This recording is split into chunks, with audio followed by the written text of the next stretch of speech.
Wabarakatuh. Selamat tengah hari kepada teman-teman media saya. Seperti biasa, kita sering bertemu secara regular dan agak sudah lama juga kita tak bertemu dengan media, walaupun beberapa isu yang telah dan sedang berlaku. Walau apapun, sebagai tradisi kita bertemu, saya sekali lagi mengucapkan penghargaan yang tinggi kepada media yang selama ini telah memberikan liputan yang positif mengenai saya, dan juga laporan-laporan itu sesungguhnya telah membantu banyak perkara, bukan saja saya sebagai insan individu, tetapi juga dalam kerjaya saya, sama ada kerjaya saya sebagai Presiden Jati ataupun kerjaya saya sebagai ahli politik, sebagai adun Gombak Setia dan sebagainya. Apapun, sekali lagi saya mengucapkan terima kasih kepada saudara yang telah memberikan liputan yang pada saya pada keseluruhannya memuaskan kita tentang liputan yang diberikan. Sebagaimana biasa, pagi ini saya akan membacakan ringkas saja satu statement yang telah disediakan mengenai beberapa isu, satu atau dua isu itu, dan selepas itu sebagaimana biasa saya minta saudara pertama sekali bersama saya lawyer di sini, peguam saya Saudara Hasnal, mewakili barisan peguam yang akan saya sebutkan nanti, dan soalan-soalan detail mengenai kepeguaman dan juga tentang kes mahkamah tersebut yang akan disebutkan sebentar tadi, saya serahkan kepada peguam saya untuk memberikan jawapan-jawapannya. Kalau kita dapat bagikan, yang pertama kita konsentrate kepada hal-hal mengenai kes yang akan berlaku di dua tempat, di dua mahkamah yang akan saya sebutkan sebentar nanti. Saya telah difitnah oleh dua orang pemimpin PAS berhubung dengan sumber dana pengurusan dan aktiviti yang dikendalikan oleh Jati dan aktiviti-aktiviti yang berkaitan termasuk roadshow saya yang sedang berjalan ketika ini. Ahli Parlimen Shah Alam telah memfitnah saya melalui satu sidang media di mana beliau mengatakan bahawa terdapat syarikat-syarikat tertentu yang beliau menamakan syarikat-syarikat tersebut telah menyediakan dana menaja program roadshow saya termasuk Majlis Pelancaran Jati pada bulan Februari yang lalu. Sementara itu, Ahli Parlimen Pokok Sena juga melalui satu sidang media dengan lantang menyebut bahawa gerak kerja saya bersama Jati dibiayai melalui kontrak latihan jangka panjang oleh Kementerian Belia dan Sukan berjumlah 30 juta ringgit. Saya telah menyatakan berulang kali bahawa tuduhan-tuduhan yang dilamparkan oleh kedua-dua ahli parlimen tersebut adalah berniat jahat, tidak berasas dan ditimbulkan sebagai suatu yang dirancang bagi memburukkan nama baik saya dan pertubuhan NGO yang saya tubuhkan, dan sekaligus percubaan untuk merosakkan kerjaya politik saya. Berikutan dengan itu, saya telah melantik barisan peguam yang diketuai oleh saudara kita di sebelah saya ini untuk menilai tuduhan-tuduhan tersebut dari aspek perundangan. Barisan peguam saya mendapati saya mempunyai kes yang cukup kuat untuk membawa kedua-dua ahli parlimen tersebut ke mahkamah. Kedua-dua kes telah difailkan masing-masing di Mahkamah Shah Alam, Mahkamah Tinggi Shah Alam, dan di Mahkamah Tinggi Kuala Lumpur. Saya membuat keputusan untuk membawa kes ini ke mahkamah adalah bertujuan untuk membersihkan nama baik saya dan pertubuhan yang saya pimpin. Saya juga berhasrat untuk menjadikan kes ini sebagai satu pengajaran kepada kedua-dua pemimpin politik yang celupa yang sering mengeluarkan kenyataan tanpa usul periksa. Diharap mereka tidak mengulangi tindakan melulu seperti itu, dan yang jelas bukan saja bertentangan dengan prinsip keadilan, malah menyalahi norma-norma akhlak Islam. Apalagi kedua-dua mereka adalah pemimpin yang bergerak dalam satu wadah perjuangan Islam.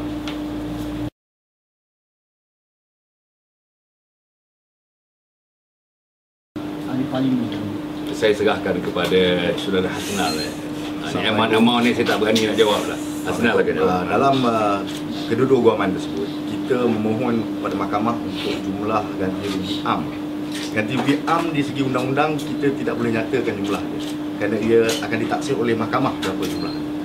Ini berbeza kalau kita tengok berbanding dengan beberapa guaman yang kita selalu tengok kan, mana orang minta 100 juta.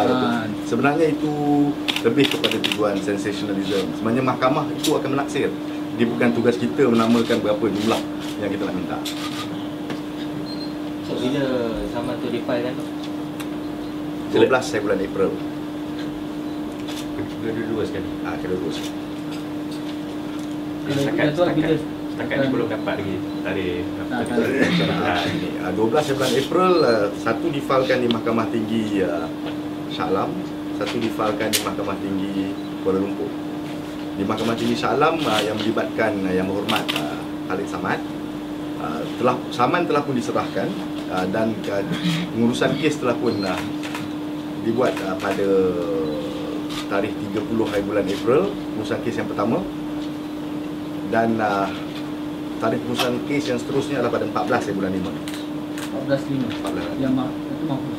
Dan Khalid Samad di Shah Alam. Datuk Mahfuz punya belum dapat diserahkan ke atas beliau secara peribadi. Dihantar melalui AR, sudah dihantar. Tapi ada satu tarikh mahkamah pada 11 hari bulan Mei. So yang saya cuma yang tadi sama tadi 30 April kita dah kita telah melalui proses pertama pengurusan kes. okey. Yang satu lagi tarikh tu apa? Pada 14 hari bulan ni dia tarikh seterusnya untuk pengurusan kes lah. Oh, Yang kedua. Ya, untuk Yang Berhormat Khalid Samad falkan pembelaan dia. Yang usia Datuk Mahfuz yang selama ni Untuk tarikh pengurusan kes yang pertama. Yang pertama. Jadi kita kena maklumkan pada mahkamah pada tarikh tersebut sama ada saman telah pun diserahkan atau tidak. Oh, maksud belum dapat serahkan dekat tangan. Belum setakat ni. Saman serahan secara peribadi belum. AR register kita dah hantar ke alamat kediaman. Surat daftar. Ya, surat daftar. So untuk Khalid Samad sudah bagi secara peribadi tak? Secara peribadi. But for Mahfuz it's me lah.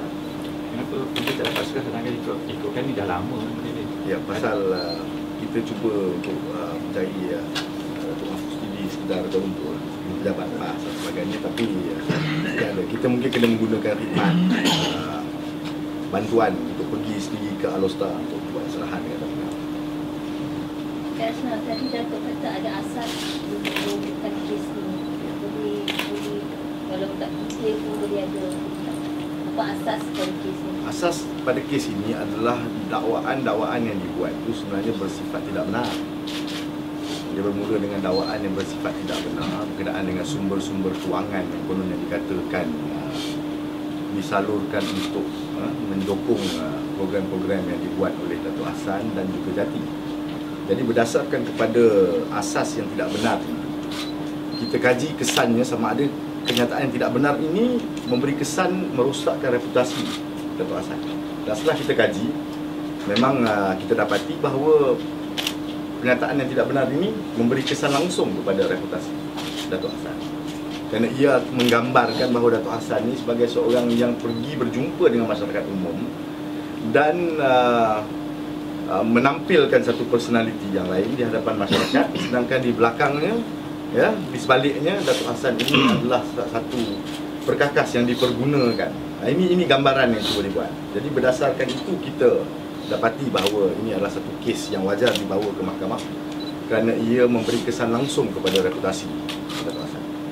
Bagaimana pula dengan syarikat-syarikat yang disebut tadi, nama syarikat yang dikaitkan tarikat, syarikat itu juga cadang nak ambil tindakan? Saya tidak punya maklumat ada syarikat berkenaan buat tindakan. Setakat ni ganti kita pada tuntutan tu hanya melibatkan ganti rugi am saja ke atau Ganti rugi am, ganti rugi teladan, ganti rugi aggravated atau ganti rugi lebih teruk, injungsi untuk menghalang individu-individu ini daripada mengulangi dakwaan-dakwaan yang dibuat.